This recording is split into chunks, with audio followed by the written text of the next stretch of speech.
This question comes in from Anam. Are cash secured puts covered calls permissible? Are cash secured puts and covered calls permissible? So there are three positions amongst scholars about the use of options in general, whether they are calls or puts.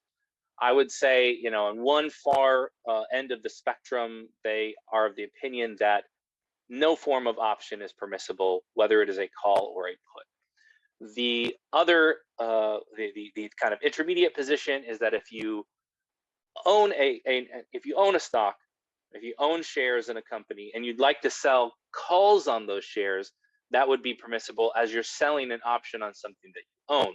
So this first position says, you're selling something you don't own. Second one says, well, if you own the share, you can sell calls on it, but not puts, as they don't believe that shorting is permissible. And the third position is that calls and puts, as long as they are either cash secured or covered, are permissible. And that means that you either own the underlying shares. So for one contract, you'd have to have 100 shares of the stock, or you have enough cash to be able to cover the premiums if you are called on later on to do so, or if you're called later on.